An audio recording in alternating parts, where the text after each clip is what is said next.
BPFनि माखासे जोंनि दैदेनगिरिफोरनिफ्राय गोबां आसा खालामदोंमोन, नाथाय आङो एसेबो सहाय मोननो हायाखै। दिनैहाय जेब्ला आङो माखासे UPPनि लिडारफोरखौ लोगो लानानैहाय जेब्ला आङो टाच खालामो, अब्ला बे समावहाय जोंनि MLA जयन्त सारा डाइरेक्टलि आंनि न'आव थांनानैहाय बे आङो 50,000 रांखौ केस होनानैहाय आंनि गथ'खौ दाहायनायाव हेफाजाब होदोंमोन। आंनि मुङा राफेल नार्जारि, बिसपानि गामिनि। आं 2005निफ्राय आं BPF पार्टियावहाय जयेन जादों। गिबियावहाय आङो इयुथआवहाय बेबायदिनो एसिस्टेन्ट सेक्रेटारि आरो सेक्रेटारि गोबां मावबोदों। बेनिफ्राय जोबथा समावहाय आङो BCDCनि 5 बोसोर मेम्बारबो मावबोदों। बे समावहायनो टार्म जोबनाय बेवहायनो माने जोंनि बे BTC सरकारा बायनानैहाय बे BTR सरकार जादों। दा बे समावहाय आंनि माखासे एक्सपिरियेन्सफ्रा बेनो, माने आं गोबाव सम इयुथनावबो आरो BCDC मेम्बार मावबोदोंमोन। नाथाय मोनसे आंनि न'खराव मोनसे घटनाबो जादोंमोन। आं बेखौबो दिनै नोंथांमोननि सिगाङावहाय बुंनो गोसो जायो मिडियानि गेजेरजोंहाय। आंनि सासे गथ' दंमोन, 15 बोसोरनि गथ'। बे डन बस्क' स्कुलाव फरायगासिनो दंमोन।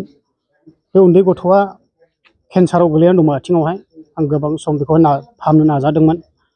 आं रुलिं सरकारनि BPFनि माखासे जोंनि दैदेनगिरिफोरनिफ्राय गोबां आसा खालामदोंमोन, नाथाय आङो एसेबो सहाय मोननो हायाखै।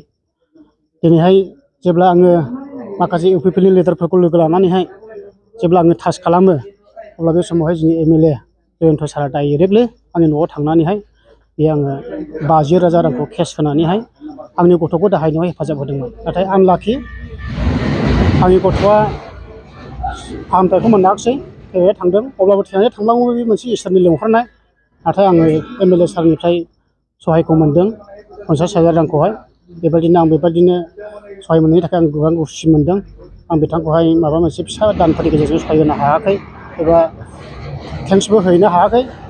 बेखायनो थायैहाय अब्लाबो आङो BPF सरकाराव थाबाय थाबावदोंमोन। नाथाय बेसे BPF सरकाराव थाबाय थाबावनो होननानैहाय जोङो दिनैहाय आंनि गासै माखासे गामिनि जोंनिनो मेम्बारफोरखौ एबा सुबुंफोरखौ लानानै जोङो जयै रायलायलायबाय। जों बेसे अपजिसनाव थाबावनो, जोङो BTR सरकार जोंनि माखासे UPPजों गोरोबनानैहाय जि गोदोसोनाय लामाफोरखौ कालभार्टफोरखौहाय एसे रायलायलायनायनि गेजेरजों सुफुंनो हागोन होननानैहाय जोङो मिजिंथिनानैहाय दिनै बे सरकारावहाय जों जयेनिं जाफैबाय। दा जोङो फार्स्ट दिनैहाय जयेनिं जाफैबाय। माखासे खोथा होनाय दंबावो, नाथाय जों हरखाबैहाय जोङो लाबोजोबनो हायाखै। जोङो आसा खालामदों जोंनि गेजेरजोंहाय रायलायनायनि गेजेरजों जोङो एसे गोबां माखासे जिनिसखौ लाबोनो हाबावगोन होननानैहाय जों मिजिंथिनाय जाबाय आरो। UPPआव थानानै नोंथाङा UPPनि हाबाफोराव खामानि मावलांनो डेभेलपमेन्ट खामानि मावलांनो सानो? जोंनि थांखियानो बेनो, फैनायनि मेन खारनानो जोङो UPP सरकाराव थानानैहाय जोंनि UPPनि माखासे गाहाय लेभेलनि प्राइमारिनि BCDCनि माखासे दैदेनगिरिफोरजों जों सिथाबफानानैहाय जोङो माखासे खामानिखौ मावलांनो थाखाय जोङो थांखि लानाय जादों। आं बिसपानि गामिनि भुपेश लाख्रा। आं सिगां BPF दलावहाय आं मेम्बार मावबोदों।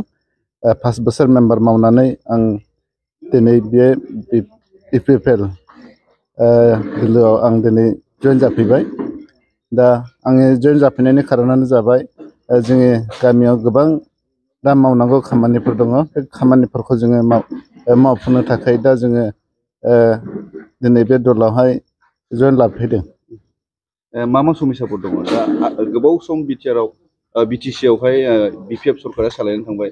नोंथांमोननि गामियाव एसेबो सरकारि जौगाथाय खामानिफ्रा सहैयाखै नामा? जोंनि गामियाव दा गोबां दा लामानि असुबिदा जानानै दङ। दा दंग'आवबो कालभार्ट गैया, दंग'आव कालभार्ट नांगौ। आरो लामायाथ' लामा एकदम हाद्रि जानानै दङ दा। दा असुबिदाया बे लामाया बिसेसकरि असुबिदा जानानै दङ। दा बेखौ जोङो दा मावनो थाखाय दा गोनांथार। नोंथांमोना साबेसे जनसो BPFनिफ्राय सारनि न'आव आखाइ हमफैदों? दिनै जोङो 7 जन फैबाय। BPFनि गोजामोन गासैबो? औ, BPFनि गोजामोन जोङो। दा UPPआव थानानै UPPजों मोजाङै खामानि मावलांनो सानदों? औ, जोङो बेखौ UPPआव थानानै जों मोजाङै मावनो जों सानदों। थांनाय सरकारा नोंथांमोननि नांगौखौ सुफुंना होआखैमोन नामा?